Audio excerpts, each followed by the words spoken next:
Hey everyone, this is Deepak, and this is the first video in a series of videos around product growth and career. In this video, I'm going to list down 7 mistakes that people make while setting OKRs. For those of you who don't know, let me explain what OKR is. OKR stands for Objective and Key Results. O for Objective, K for Key, R for Result. So OKR is a way of goal setting across organizations, and it has become a good way of setting goals in bigger organizations like Amazon and Google nowadays.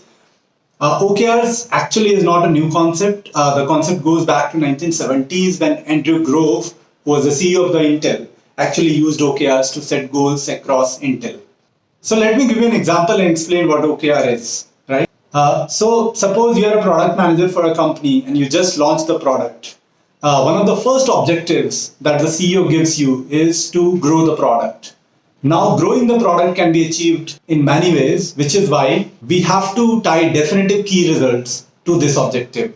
So, growing the product is the objective. The key result can be reaching 1 million daily active users within the next 12 months.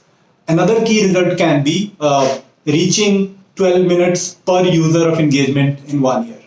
Now, if you are not familiar with OKRs, don't worry. I've put a link in the description of this video where you can go and read more about OKRs. What we are going to cover right now is the 7 mistakes that people make while setting OKRs. So the number one mistake that people make is actually setting very unrealistic goals. As a rule of thumb, the team should be able to achieve 70% of OKRs. This is to make sure that the goal is ambitious enough, but not too far from reality. But what happens is teams start setting very unrealistic, kind of unachievable goals over the course of time.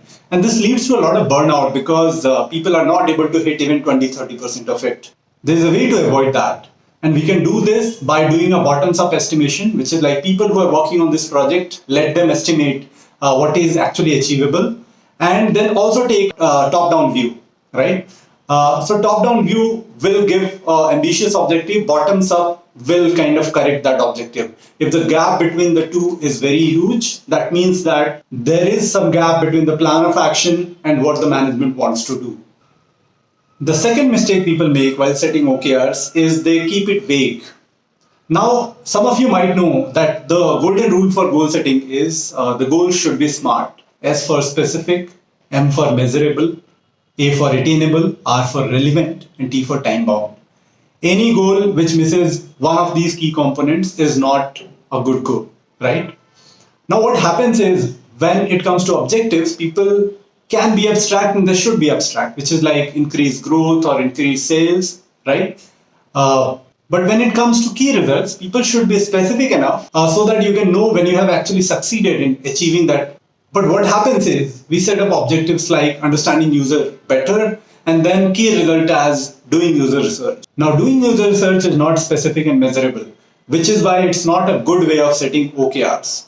And you can never know whether you have done a good job in achieving this OKR or not. So the golden rule you should follow while setting up OKRs is objectives can be abstract, but key results have to be specific and measurable, which means that they should be quantified. The third mistake on the list is failing to designate a DRI. Now, DRI stands for Directly Responsible Individual. This is something which I have borrowed from Apple.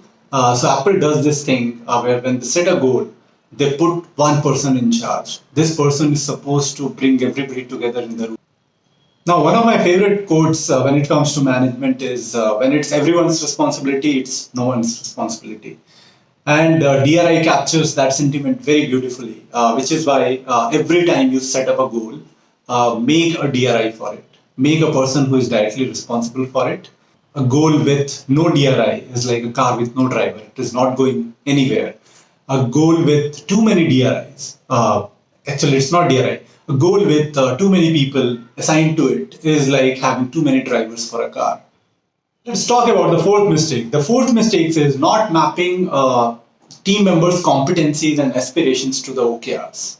Now, everybody in your team has a different competency. They have a different aspiration in their life.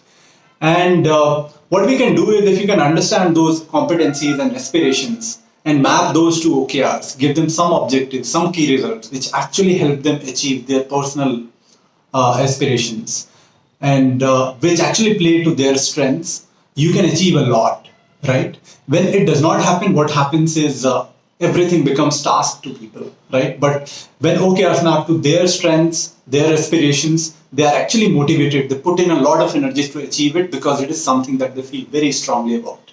So how to do this? What you can do is actually do one-on-one with your team members, talk to them, talk about what they're thinking about their career, how they're thinking about building new skill sets, how they're thinking about doing projects and all. Once you talk to all the team members, what you have is a list of competencies, which is like the strengths they have, and the aspirations, which is what do they want to achieve.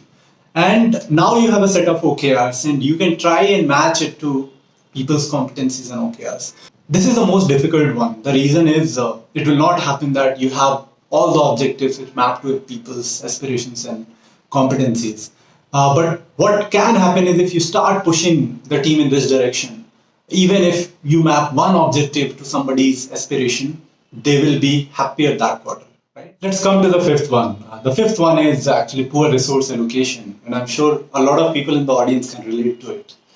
Now, what happens is when we pick ambitious objectives, sometimes we tend to pick a lot of objectives, and we might not have the time, money, or resources to actually achieve those objectives within this particular amount of time. Because as we all know, in any kind of project, the quality suffers if there is lesser time or lesser money or lesser resource. So what we can do is we can actually cut down few objectives and just focus on the ones which are high impact and high priority for the organization.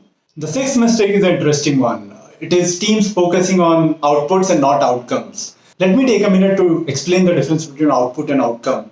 So output is something like launching an app, right? You made some effort and you launched an app. That's the output. But there is a success criteria that you put on every app launch, which is I want to make revenue or I want to get engagement through this app. And that is really the outcome, which is one level higher. Like whenever you have an output and you ask, why did we do this? You actually get the outcome. So that's the relationship between them. You produce output to get something, and that's the outcome. So what happens is teams, a lot of times they start focusing on outputs and not outcomes. They tell you about how many features they ship, how many bugs they resolved, how many launches happened in the last quarter and all that. And all those are outputs.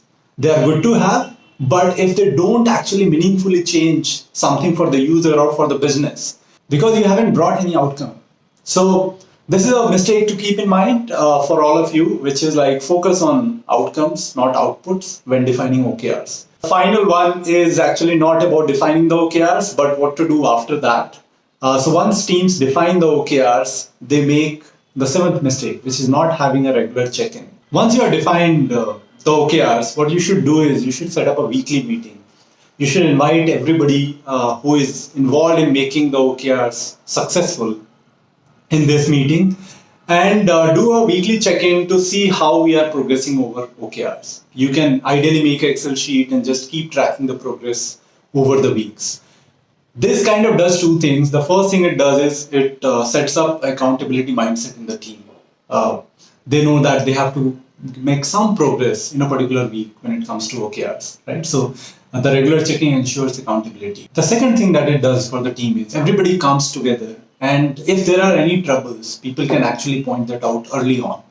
So this was the first video in a series of videos around product growth and career.